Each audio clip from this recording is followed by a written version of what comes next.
નમસ્કાર. English grammar શીખવા માટેના આ વિડીયોમાં આપનું સ્વાગત છે. આ વિડીયોમાં આપણે વાત કરશું બેઝિક ઓફ ગ્રામરની. બેઝિક એટલે કે પાર્ટ્સ ઓફ સેન્ટેન્સની. તો ડાયરેક્ટ આપણે ટેન્સીસ કે આર્ટિકલ કે કોઈ બીજા કોઈ ગ્રામરના ટોપિક ભણીએ એ પહેલા જરૂરી એ છે કે આપણે સેન્ટેન્સને સમજીએ. સેન્ટેન્સના જે શબ્દો છે, સેન્ટેન્સના જે ભાગ છે એને આપણે ઓળખીએ, જેથી કરીને આપણો ગ્રામરનો પર્સપેક્ટિવ એકદમ ક્લિયર થાય. તો આજે આપણે વાત કરશું કે એક સેન્ટેન્સ બનાવવા માટે આપણે કયા કયા શબ્દોની જરૂરિયાત પડે છે. બેઝિકલી કોઈ પણ મીનિંગફુલ સેન્ટેન્સ બનાવવા માટે આપણને 3 શબ્દો જોઈતા હોય છે, જેને આપણે subject plus verb plus object આ સ્ટ્રક્ચર તરીકે આપણે ઓળખીએ છીએ. તો સબ્જેક્ટ એટલે શું? તો ગુજરાતીમાં આપણે સબ્જેક્ટને કર્તા તરીકે ઓળખીએ છીએ, એટલે કે ક્રિયા કરનારો. વર્બ એટલે ક્રિયાપદ, જે ક્રિયા બતાવતો શબ્દ છે એને આપણે ક્રિયાપદ અથવા તો વર્બ કહીએ છીએ. એ જ રીતના ઓબ્જેક્ટને આપણે ગુજરાતીમાં કર્મ તરીકે ઓળખીએ છીએ. કર્મ એટલે જેના ઉપર કામ થઈ રહ્યું છે તે શબ્દ. તો કર્તા, ક્રિયાપદ અને કર્મના સમૂહથી આપણે એક મીનિંગફુલ સેન્ટેન્સ બનાવી શકીએ છીએ. For example, Raju plays cricket. તો આ સેન્ટેન્સમાં રાજુ જે છે એ કર્તા છે, સબ્જેક્ટ છે, મતલબ કે ડુઅર ઓફ ધ એક્શન. ક્રિયા કરનારો કોણ વ્યક્તિ છે? તો કે રાજુ. તો એ સબ્જેક્ટ છે. ક્રિયાપદ તરીકે પ્લેઝ લખ્યું છે. પ્લે એટલે કે રમવું, એની પાછળ એસ લગાડ્યું છે. એસ શા માટે લગાડ્યું છે એની વાત આપણે આગળ કરશું. તો પ્લે જે છે એ રમવાની ક્રિયા બતાવે છે, તો એ ક્રિયાપદ અથવા તો વર્બ છે. અને જ રીતે શું રમાઈ રહ્યું છે, કેના ઉપર કામ થઈ રહ્યું છે? તો એ શબ્દ છે ક્રિકેટ. તો ક્રિકેટ શબ્દ અહીંયા કર્મ તરીકે છે. તો આ રીતના 3 શબ્દોનો ઉપયોગ કરીને આપણે એક મીનિંગફુલ સેન્ટેન્સ બનાવ્યું.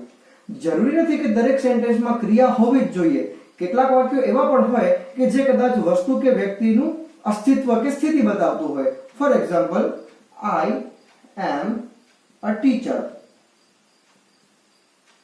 હું શિક્ષક છું. તો અહીંયા આઈ શબ્દ કર્તા છે, એમ ક્રિયાપદ છે, અ ટીચર. તો આ ટીચર શબ્દ કર્મ નથી, કારણ કે અહીંયા ટીચર શબ્દ ઉપર કોઈ કામ થઈ રહ્યું નથી. તો ટીચર શબ્દ શું છે? એક કોમ્પ્લિમેન્ટ છે. વાક્ય પૂરું કરવા માટે જે કઈ શબ્દની જરૂરિયાત હોય એને આપણે કોમ્પ્લિમેન્ટ તરીકે પણ ઓળખી શકીએ છીએ. તો અહીંયા કર્મની જગ્યાએ કોમ્પ્લિમેન્ટ શબ્દ આવ્યો છે. તો આ રીતના પણ તમે વાક્ય બનાવી શકો છો. જેમ કે આપણે કોઈને આપણો પરિચય આપતા હોઈએ ત્યારે દરેક જગ્યાએ આપણે કર્મનો ઉપયોગ નથી કરતા. તો આ વિડીયોમાં આપણે આગળ વાત કરશું કે સબ્જેક્ટ તરીકે વાક્યમાં કયા કયા બીજા શબ્દો આવી શકે, એ જ રીતના એના પછી વર્બ તરીકે શું હોઈ શકે અને ઓબ્જેક્ટ તરીકે પણ શું હોઈ શકે. સૌથી પહેલા વાત કરીએ સબ્જેક્ટની. તો સબ્જેક્ટ તરીકે વાક્યમાં કયા કયા શબ્દો આવી શકે? જો આપણે 1 2 3 4 માં કાઉન્ટ કરીએ તો સબ્જેક્ટ તરીકે સૌથી પહેલું આવી શકે નાઉન, બીજું આવી શકે પ્રોનાઉન, ત્રીજું આવી શકે જીરંડ, અને ચોથું હોઈ શકે ઇન્ફિનિટિવ.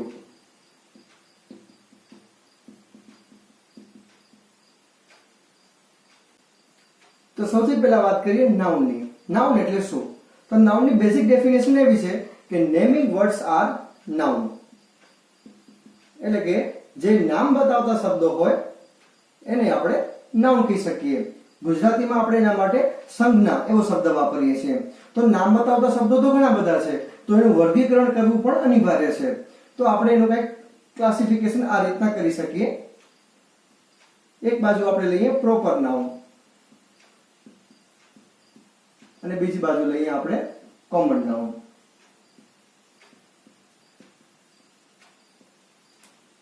તો પ્રોપર નાઉન એટલે શું? તો વ્યક્તિ, વસ્તુ કે જગ્યાના જે પોતાના નામ છે એને આપણે પ્રોપર નાઉન તરીકે ઓળખીએ છીએ. For example, Raju, Rina, Bhuj, India, Gujarat વગેરે. તો અહીંયા રાજુ કે રીના જે છે એ વ્યક્તિના પોતાના નામ છે. એ જ રીતના ભુજ, ઇન્ડિયા કે ગુજરાત છે એ જગ્યાના પોતાના નામ છે. તો જે સ્પેસિફિક નામ છે વ્યક્તિ, વસ્તુ કે જગ્યાના, એને આપણે પ્રોપર નાઉનની કેટેગરીમાં સમાવીએ છીએ. એ જ રીતના કેટલાક નામ એવા છે કે જે અન્યને પણ લાગુ પડતા હોય છે, એના આખા ગ્રુપને કદાચ લાગુ પાડી શકાય. For example, boy, girl, book, city, pen વગેરે. તો આ એવા નામ છે કે જે એના આખા ગ્રુપને કે સમૂહને લાગુ પાડી શકાય. ફોર એક્ઝામ્પલ બોય શબ્દ કહીએ તો જેટલા પણ બોય છે એ બધા જ બોય આ એક બોય શબ્દની અંદર કેટેગરીમાં આવી ગયા. એ રીતના ગર્લ તો પછી રીના હોય કે માન્યા હોય, કોઈ પણ છોકરી માટે તમે ગર્લ શબ્દ વાપરી શકો છો. એ જ રીતના બુક તો ઇંગ્લિશ હોય કે મેથ્સ હોય, નાની બુક હોય કે મોટી બુક હોય, કોઈ પણ પુસ્તક માટે તમે બુક શબ્દ વાપરો છો તો બુક શબ્દ બધી જ ચોપડીને લાગુ પડે છે. એ જ રીતના સિટી, ભુજ હોય કે રાજકોટ હોય કે અમદાવાદ હોય કે દિલ્હી હોય, આ દરેક શહેર માટે આપણે એક જ શબ્દ વાપરીએ છીએ સિટી, જે એનામાં કોમન છે. એ જ રીતના પેન, રેનોલ્ડ્સની હોય કે સેલોની હોય, બ્લુ હોય કે બ્લેક હોય, પેન એટલે પેન, તમામ પ્રકારની પેનની કેટેગરી આ પેન શબ્દની અંદર આવી જશે. તો આ છે કોમન નાઉન કે જે એના આખા વર્ગને લાગુ પડશે. ઓકે, આટલું ક્લિયર હોય તો આપણે આગળ વધીએ કે કોમન નાઉનની પણ અંદર સબ કેટેગરી આવશે. તો કોમન ની અંદર સૌથી પહેલા આવે છે કોન્ક્રીટ નાઉન ને એબ્સ્ટ્રેક્ટ નાઉન.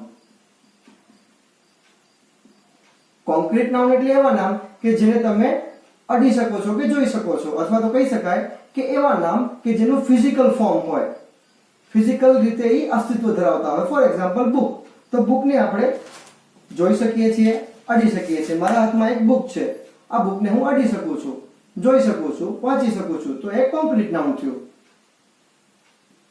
તો આવા કોઈ પણ નામ કે જે ફિઝિકલ ફોર્મમાં છે એને તમે કોન્ક્રીટ નાઉન કહેશો. એ જ રીતના એબ્સ્ટ્રેક્ટ નાઉન એટલે કે એવા નામ જેનું કોઈ ફિઝિકલ એક્ઝિસ્ટન્સ નથી, શારીરિક રીતે એ અસ્તિત્વ નથી ધરાવતા અને તમે એને જોઈ કે અડી નથી શકતા. ફોર એક્ઝામ્પલ ઓનેસ્ટી, ઓનેસ્ટી એટલે કે પ્રામાણિકતા, તો પ્રામાણિકતાને જોઈ કે અડી નથી શકાતી, પરંતુ પ્રામાણિકતાનું અસ્તિત્વ દુનિયામાં છે. એ જ રીતના ફ્રેન્ડશિપ, ફ્રેન્ડને જોઈ શકાય છે, મિત્રને જોઈ શકાય છે, પણ ફ્રેન્ડશિપ, મિત્રતાને જોઈ કે અડી શકાતું નથી, તો એ પણ એક એબ્સ્ટ્રેક્ટ નાઉન છે.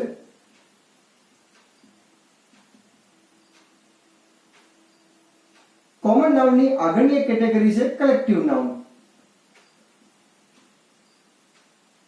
કલેક્ટિવ નાઉન એટલે એવા નામ કે જે હંમેશા સમૂહમાં જ હોય છે. ફોર એક્ઝામ્પલ ફેમિલી, તો ફેમિલી શબ્દ એક સમૂહવાચક નામ છે. કહેવાનો મતલબ એવો છે કે હું જ્યારે માય ફેમિલી એ ઉચ્ચારું છું ત્યારે મારી ફેમિલીના જેટલા પણ મેમ્બર્સ હોય, 2 હોય, 4 હોય કે 5 હોય, એ તમામનો સમાવેશ ફેમિલી શબ્દની અંદર થઈ ગયો. એ જ રીતના ટીમ, જેમ કે આપણે કહીએ ઇન્ડિયન ક્રિકેટ ટીમ, તો ટીમની અંદર 11 ખેલાડી છે, એ 11 ખેલાડીનો સમાવેશ ટીમ શબ્દની અંદર થઈ ગયો. બીજા પણ કેટલાક શબ્દો છે, ગ્રુપ, પીપલ, ક્રાઉડ, ફોક વગેરે. તો આ બધા શબ્દો જે છે એ કલેક્ટિવ નાઉન છે, જે તમે સમૂહ માટે વાપરી શકો છો. આગળની કેટેગરીની વાત કરીએ તો કોમન નાઉનમાં જ આ બધા જે નામ આપણે જોયા એ બધા નામને પણ બે અલગ કેટેગરીમાં પણ આપણે સમાવી શકીએ. જેમાંનું એક છે કાઉન્ટેબલ નાઉન અને બીજું છે અનકાઉન્ટેબલ નાઉન.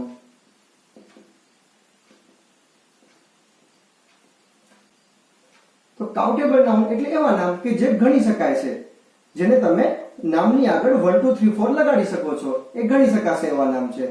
અને અનકાઉન્ટેબલ એટલે એવા નામ કે જે ગણી શકાતા નથી. આ બે નામ વચ્ચેનો ભેદ સમજવા માટે આપણે બે કન્ડિશન એપ્લાય કરી શકીએ. પહેલી કન્ડિશન એ છે કે જે નામનું બહુવચન થઈ શકતું હોય, એટલે કે એકવચન તો હોય અને બહુવચન પણ થઈ શકતું હોય, એ નામને તમે કાઉન્ટેબલ કહી શકો. ફોર એક્ઝામ્પલ બોય, તો બોયનું બહુવચન થશે boys, girl, girls, book, books, city, cities, pen, pens. આ બધાનું બહુવચન થઈ શકશે, પણ ઓનેસ્ટીનું બહુવચન થઈ શકશે નહીં, થઈ શકે. એ જ રીતના લિક્વિડ જે છે બધા, એ લિક્વિડનું કોઈનું બહુવચન થઈ શકતું નથી. ફોર એક્ઝામ્પલ વોટર, તો વોટરનું બહુવચન વોટર્સ થઈ શકે નહીં. એ રીતના પેટ્રોલ, ડીઝલ કોઈ પણ લઈ લો તમે, એમાંથી કોઈનું પણ બહુવચન થઈ શકશે નહીં. તો જેનું બહુવચન નથી થતું એ છે અનકાઉન્ટેબલ નાઉન, અને જેનું બહુવચન થાય છે એ છે કાઉન્ટેબલ નાઉન. બીજી પણ એક કન્ડિશન છે કે જે નામની આગળ તમે 1 2 3 4 લગાડી શકો, એ છે કાઉન્ટેબલ નાઉન, અને જેની આગળ 1 2 3 4 નથી લાગતા એ છે uncountable noun. For example, there are 5 boys in the garden. Okay, there is one book on the table, there are 10 pens in my bag. તો અહીંયા આ નામને આગળ તમે 1 2 3 4 લગાડ્યું અને તમે એનું બહુવચન પણ કર્યું, પણ કોઈ લિક્વિડ છે જેમ કે વોટર, પેટ્રોલ, ડીઝલ, ઓઇલ, આની આગળ શું તમે 1 2 3 4 લગાડી શકશો? ના, નહીં લગાડી શકો. ફોર એક્ઝામ્પલ, જ્યારે તમે તમારી બાઇકમાં પેટ્રોલ ભરવા માટે પેટ્રોલ પંપ ઉપર જાઓ છો, તો શું તમે એમ કહો છો કે મને 2 પેટ્રોલ આપ? નથી કહેતા ને. આપણે એમ કહીએ છીએ 2 લીટર પેટ્રોલ આપો. મતલબ કે પેટ્રોલને જે માપવાનો એકમ છે લીટર, એને તમે એકવચન કે બહુવચન કરી શકો છો. એની આગળ તમે 1 2 3 4 લગાડી શકો છો, પણ પેટ્રોલ શબ્દની આગળ 1 2 3 4 લાગતું નથી. તો એવા બીજા કયા કયા નામ છે? જેમ કે વોટર, એર, કે તો આપણે એમ ન કહી શકીએ કે આજે આપણી આજુબાજુ 10 હવા છે કે 15 હવા છે કે હવાઓ છે, કે તો એર, વોટર કે કોઈ પણ લિક્વિડ છે એનું બહુવચન પણ નથી થતું અને એની આગળ 1 2 3 4 પણ નથી લાગતું. બરાબર. બે એક એવા નામ છે કે જે હંમેશા વિદ્યાર્થીઓને કન્ફ્યુઝ કરે કે આ કાઉન્ટેબલ છે કે અનકાઉન્ટેબલ. સૌથી પહેલું નામ એવું છે સ્ટાર. તો સ્ટાર એક કોમન નામ છે. હવે આપણે એને કાઉન્ટેબલ કહેશું કે અનકાઉન્ટેબલ કહેશું? ઘણાને આનો સવાલ થશે. તો સ્ટાર એ કાઉન્ટેબલ નામ છે, ધ્યાન રાખજો, અનકાઉન્ટેબલ નથી. આપણે ગુજરાતીમાં ભલે કહેવત હોય કે તારા ગણ્યા ગણાય નહીં, વીણ્યા વીણાય નહીં, અથવા તો તારા અગણિત છે, પણ ખરેખર એવું નથી. વિજ્ઞાનનું તમે જો 10મા ધોરણનું પુસ્તક ભણશો તો એમાં પણ કંઈક આવે છે કે તારાઓની સંખ્યા જે છે એ 10 ની 22 ઘાત જેટલી છે. બરાબર. મતલબ તારા ગણી તો શકાય છે, પણ એ આપણી ક્ષમતામાં નથી કે આપણે એને 1 to 1 ગણી શકીએ. ઓકે. અને તમે જે મેં તમને બે કન્ડિશનની વાત કરી, એ કન્ડિશન પર તમે જો એપ્લાય કરશો ને તો પણ તમને ખ્યાલ આવશે કે સ્ટારની આગળ તમે 1 2 3 4 લગાડી શકો છો. હા, લગાડી શકાય છે. જેમ કે હું એમ કહી શકું કે મેં એક તારો જોયો, આઈ સો અ સ્ટાર, આઈ સો 1 સ્ટાર. અને હું એમ કહી શકું કે મેં 7 તારાઓનો સમૂહ જોયો, આઈ સો 7 સ્ટાર્સ. બરાબર. તો અહીંયા સ્ટારની આગળ 1 2 3 4 લાગી શકે છે અને સ્ટારનું એકવચન બહુવચન પણ થઈ શકે છે. તો સ્ટાર એક એવું છે કાઉન્ટેબલ નાઉન. એ જ રીતના બીજો એક શબ્દ છે મની. હવે મની તમે કહેશો કે મની તો કાઉન્ટેબલ છે, ગણી શકાય. જી ના, મની કાઉન્ટેબલ નથી, મની છે અનકાઉન્ટેબલ. શા માટે? તો અહીંયા પણ એ જ વસ્તુ જુઓ કે શું તમે મનીનું બહુવચન કરી શકો છો? શું મનીનું બહુવચન કરવા માટે મનીની પાસે એસ કે એસ લાગી શકે છે? જી ના, મનીનું બહુવચન નથી થતું. શું મનીની આગળ તમે 1 2 3 4 લગાડી શકો છો? જી ના, તમે નથી લગાડી શકતા. ફોર એક્ઝામ્પલ, તમને જો પૈસાની જરૂર હોય, તમે તમારા પપ્પા પાસે જાઓ છો, તો તમે શું કહેશો? Daddy, I need some money. તમે એમ કહેશો કે daddy I need 10 money, daddy I need 100 money?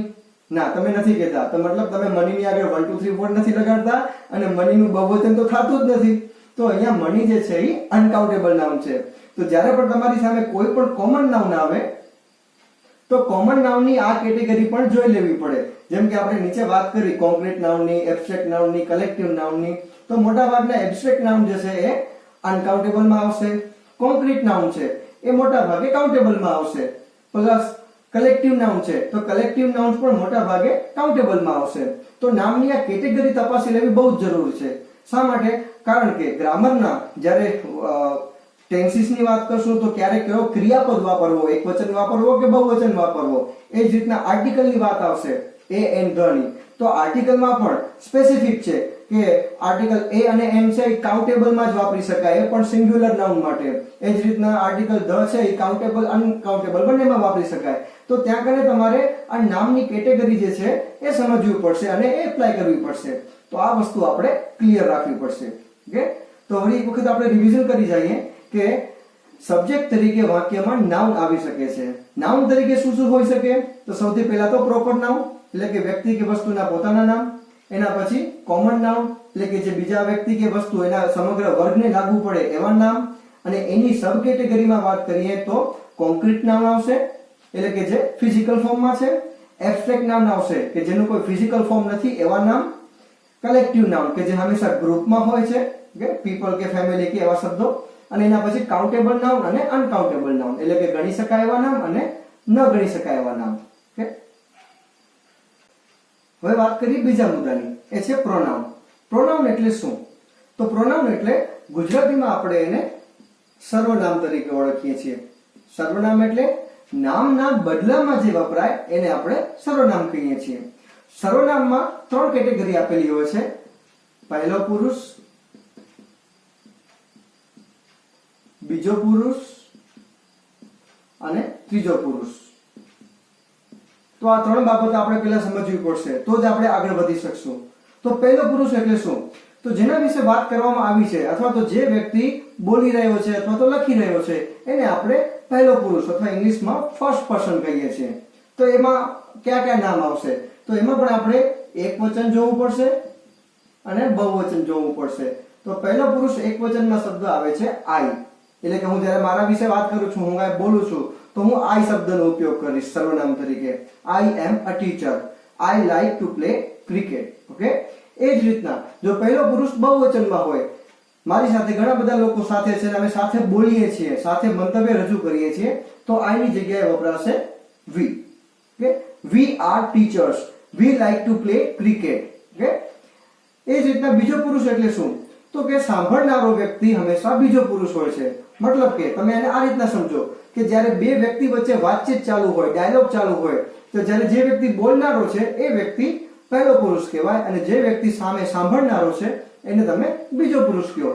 તો બીજો પુરુષમાં કયો શબ્દ આવે છે? યુ. યુ એટલે કે તું અથવા તો તમે. You are students.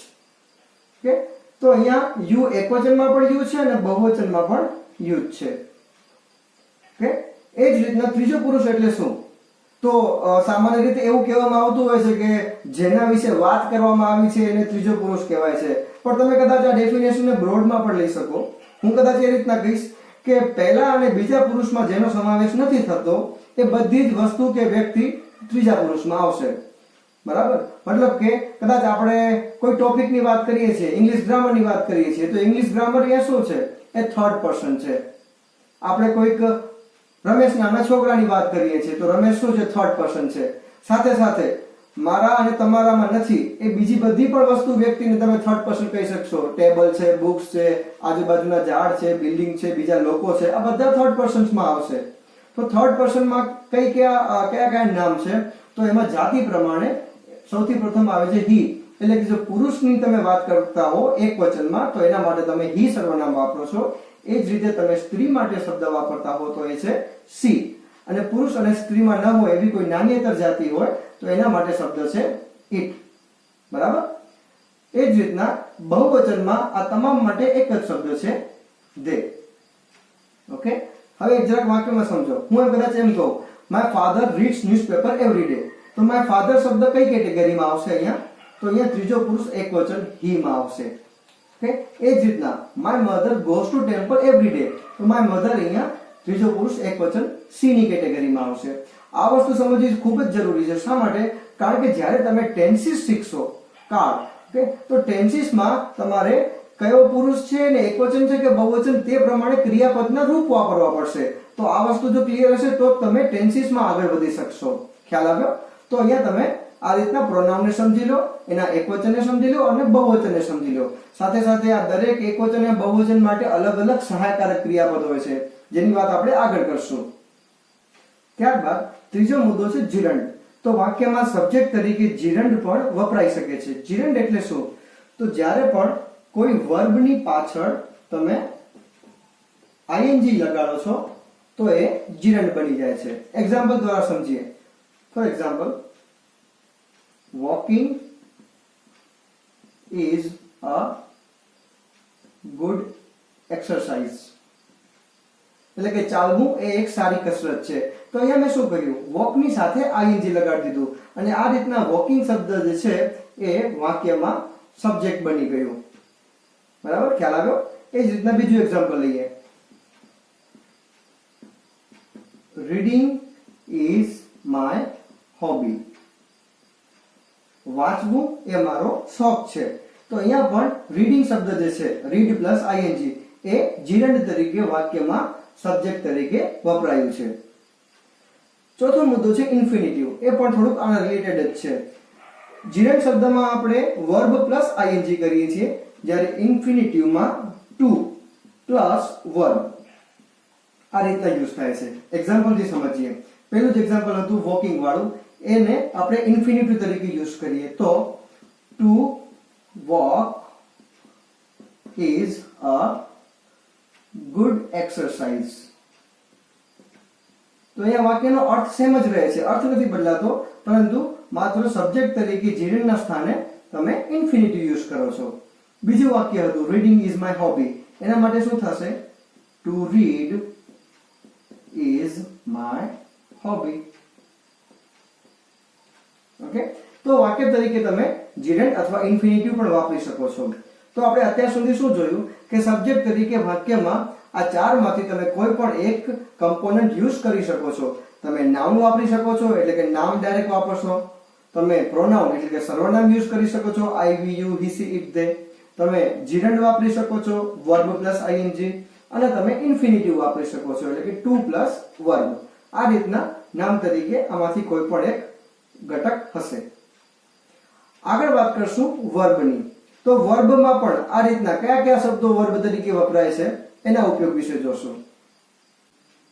તો પાર્ટ્સ ઓફ સેન્ટેન્સમાં બીજો મહત્વનો જે કમ્પોનન્ટ જે છે સેન્ટેન્સ બનાવવા માટેનો એ છે વર્બ.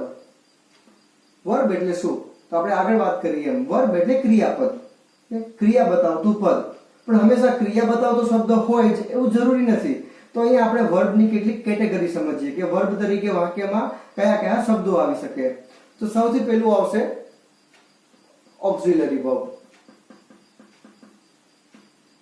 જેને તમે હેલ્પિંગ વર્બ તરીકે પણ ઓળખી શકો છો. બીજું આવે મોડલ ઓક્ઝિલરી વર્બ,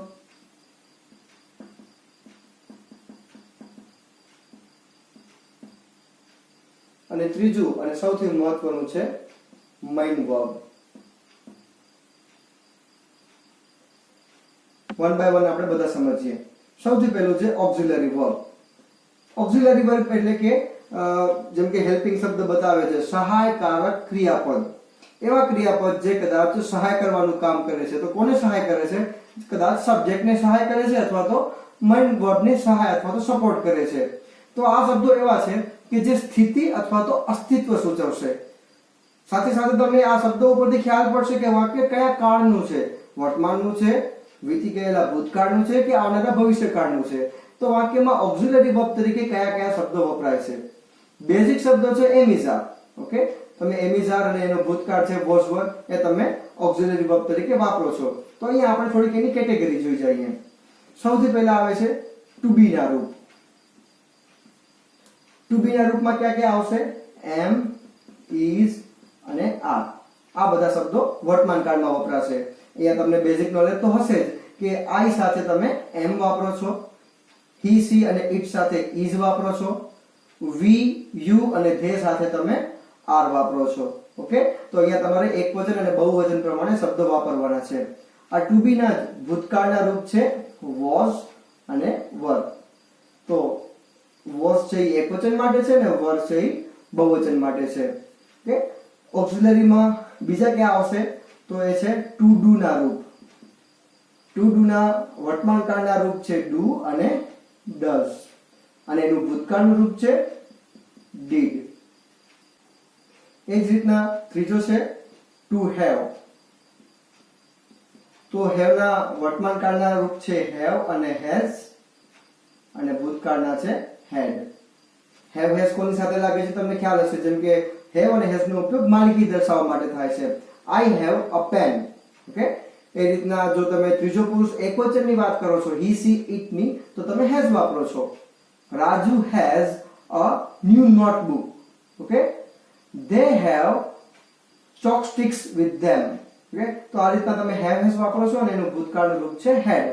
અને આ ઉપરાંત હજી ભવિષ્યકાળ માટે તમે ઓક્ઝિલરી વર્બ તરીકે shall અને will નો ઉપયોગ પણ કરો છો.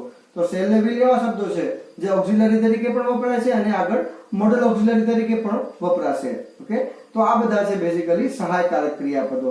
આ સહાયકારક ક્રિયાપદનો ઉપયોગ તમે કોઈ પણ વસ્તુ કે વ્યક્તિની સ્થિતિ કે અસ્તિત્વ બતાવવા માટે વાપરશો, અથવા તો મુખ્ય ક્રિયાપદ જેની આપણે આગળ વાત કરશું એને સપોર્ટ કરવા માટે, એનો કાળ બતાવવા માટે પણ તમે આ ક્રિયાપદમાંથી કોઈ એક વાપરશો.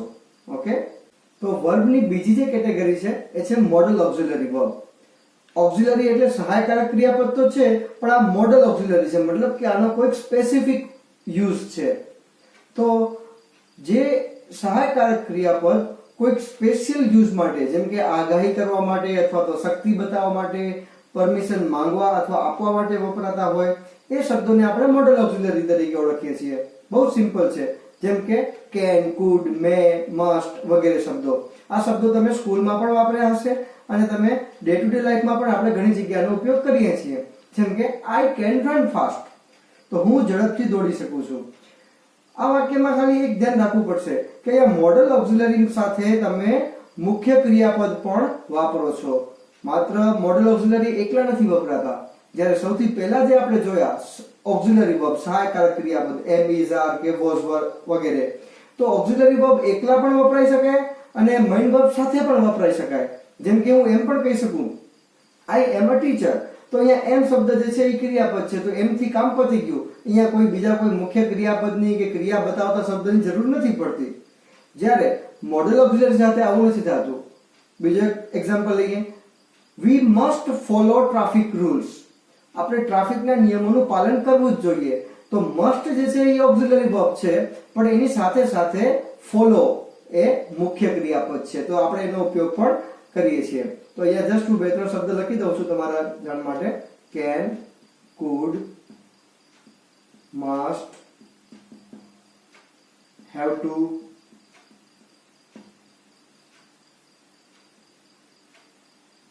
માઇટ,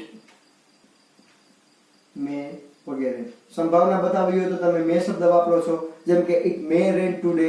ઓકે, એ રીતના કમ્પલ્સન બતાવવું હોય તો તમે મસ્ટ અથવા તો હેવ ટુ વાપરો છો.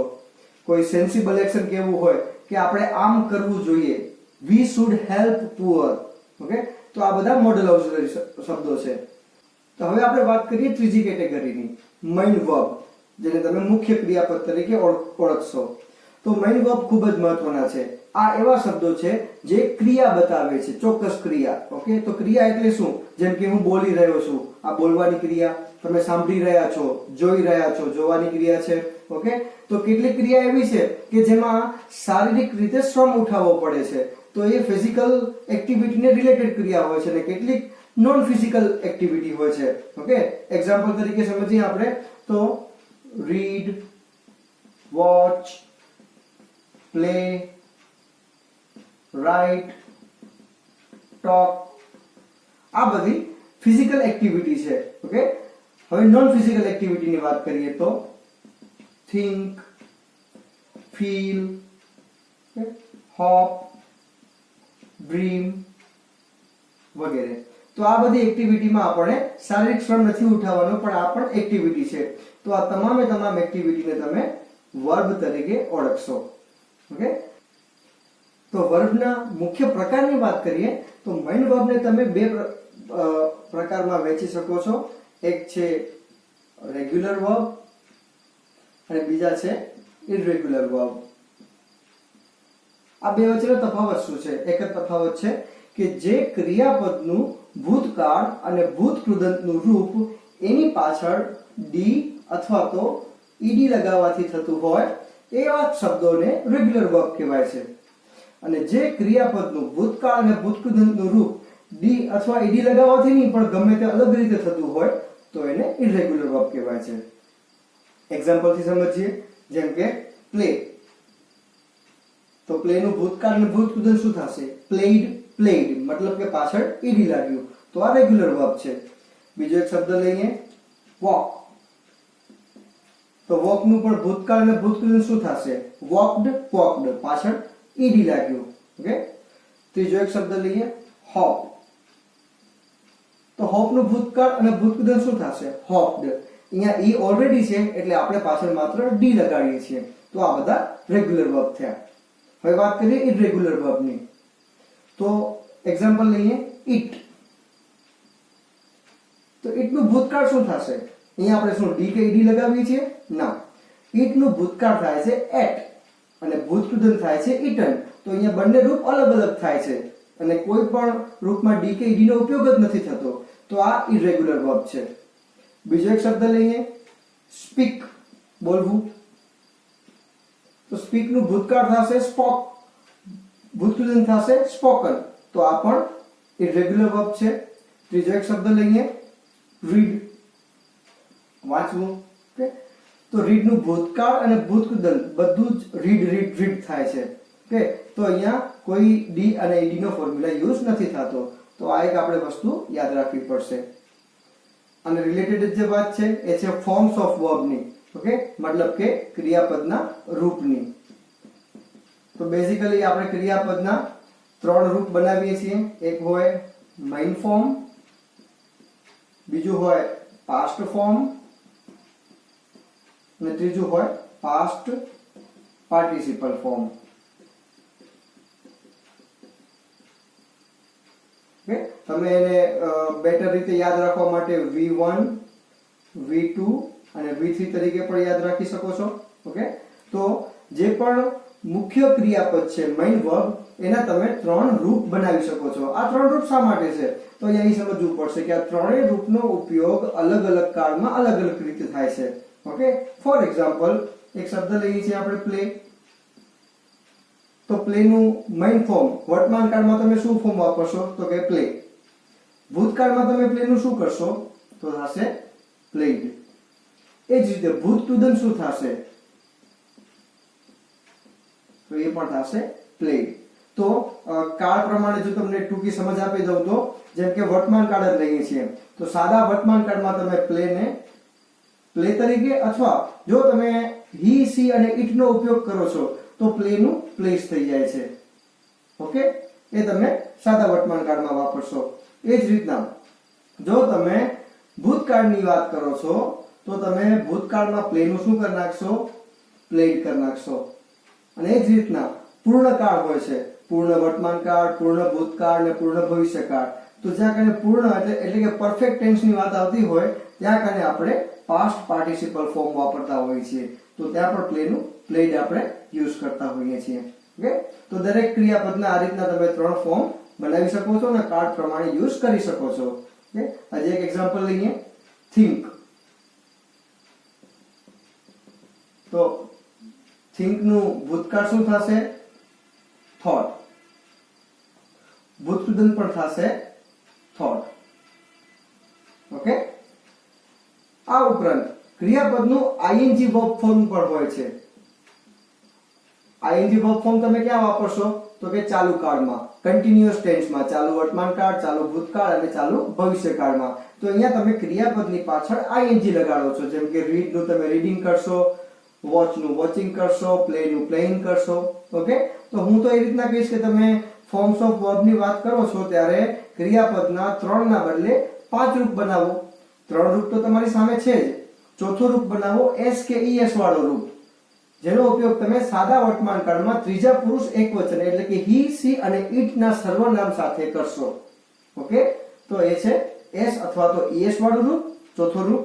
અને પાંચમું રૂપ તમે આપી દો આઈએનજી વર્બ ફોર્મ ને, જ્યાં તમે ચાલુ ક્રિયા બતાવો છો. તો આ રીતના ક્રિયાપદના તમે 5 રૂપ બનાવી શકો છો. હવે આપણે વાત કરીએ વાક્યના ત્રીજા અને મહત્વના ઘટકની, જે છે ઓબ્જેક્ટ. તો વાક્યમાં ઓબ્જેક્ટ તરીકે શું હોઈ શકે?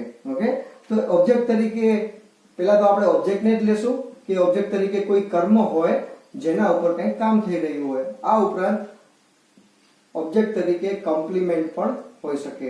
તો અહીંયા મુખ્યત્વે આપણે આ 2 વસ્તુ ભણવાની છે. સૌથી પહેલા વાત કરીએ ઓબ્જેક્ટની. તો અહીંયા પણ ઓબ્જેક્ટની 2 કેટેગરી હશે. એક કદાચ હોય ડાયરેક્ટ ઓબ્જેક્ટ અને બીજું હોઈ શકે ઇનડાયરેક્ટ ઓબ્જેક્ટ.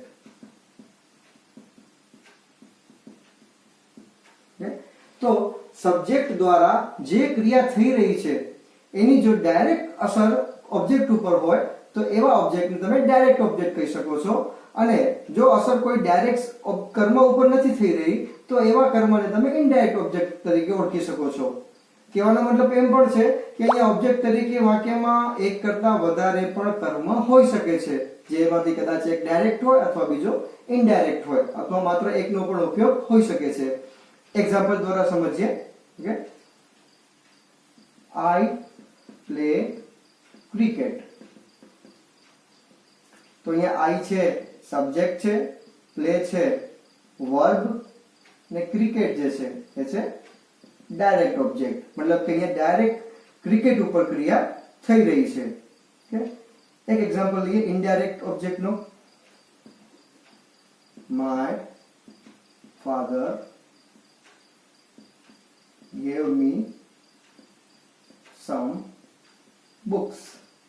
મારા પિતાજીએ મને કેટલીક બુક્સ આપી. હવે આ સેન્ટેન્સ ઉપર તમે જરા ગૌર કરશો તો અહીંયા શબ્દો 3 નથી પણ 3 કરતા વધારે છે.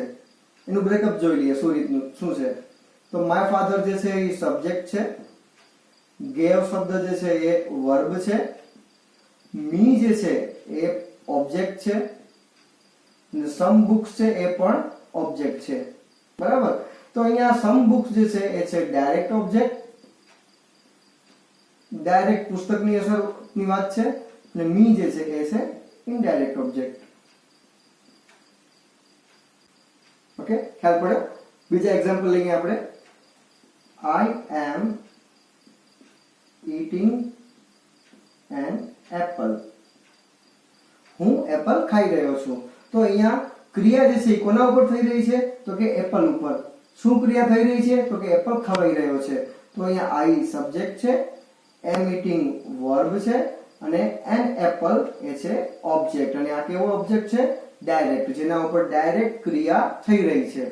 ઓકે, તો વાક્યમાં જે ઘટક ઉપર ક્રિયા થઈ રહી હોય એવો ભાવ બતાવ્યો હોય એ શબ્દને આપણે ઓબ્જેક્ટ તરીકે ઓળખશું. અને હવે છેલ્લે વાત કરશું કોમ્પ્લિમેન્ટની. તો કોમ્પ્લિમેન્ટ એટલે શું? એવા શબ્દ કે જે વાક્યને પૂરા કરવા માટે જરૂરી છે.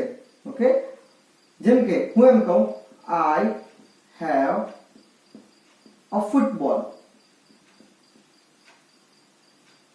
ઓકે, તો અહીંયા કદાચ હું ફૂટબોલ શબ્દને કાઢી નાખું, ખાલી I have કહીશ તો શું I have દ્વારા વાક્ય પૂરું થયું અથવા મીનિંગફુલ થયું? નથી થતું. તો અહીંયા જ્યારે હું ફૂટબોલ શબ્દ એડ કરું છું ત્યારે જ મારું વાક્ય પૂરું થાય છે. તો ફૂટબોલ શબ્દ શું છે? કોમ્પ્લિમેન્ટ. ઓકે, તો કોમ્પ્લિમેન્ટ તરીકે શું આવી શકે? તો કોમ્પ્લિમેન્ટ તરીકે વાક્યમાં કદાચ કોઈ કોમન નાઉન આવી શકે, જેમ કે ફૂટબોલ શું છે? કોમન નાઉન છે. એના ઉપરાંત એડજેક્ટિવ એટલે કે વિશેષણ આવી શકે. વિશેષણ એટલે શું? કે જે કર્તાના અર્થમાં ઉમેરો કરતો હોય, કોઈ પણ શબ્દના અર્થમાં ઉમેરો કરે, એના વખાણ કરે. For example, Maya is a nice girl. Okay, તો અહીંયા પણ માયા સબ્જેક્ટ છે, ઇઝ છે વર્બ છે, અને નાઇસ ગર્લ શું છે? તો કે કોમ્પ્લિમેન્ટ. ઓકે, તો અહીંયા મેં નાઇસ ગર્લમાં નાઇસ શબ્દ જે છે એ એડજેક્ટિવ છે, અને ગર્લ છે એ શું છે? કોમન નાઉન છે. તો મેં એને કોમ્પ્લિમેન્ટ તરીકે યુઝ કર્યું છે. તો વાક્યને પૂરા કરવા માટે કેટલાક શબ્દો બહુ જરૂરી હોય એને તમે કોમ્પ્લિમેન્ટ કહો છો. અને એક ઉદાહરણ લઈએ. sun rises in the east.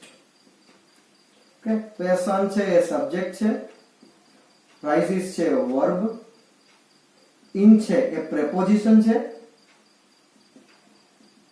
અને the east તો ઈસ્ટ ડિરેક્શનનું નામ છે, પણ આ શબ્દ શું છે? કોમ્પ્લિમેન્ટ. તો આ ઈસ્ટ શબ્દ દ્વારા જ વાક્ય પૂરું થયું.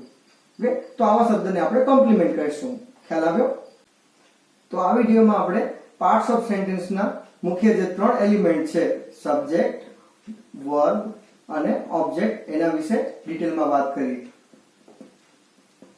હું આશા રાખું છું કે આ ત્રણેય શબ્દોને સમજવા માટે તમને આ વિડીયો મદદરૂપ થયો હશે. Thanks for watching. તમે તમારા સવાલ કમેન્ટ બોક્સમાં લખી શકો છો.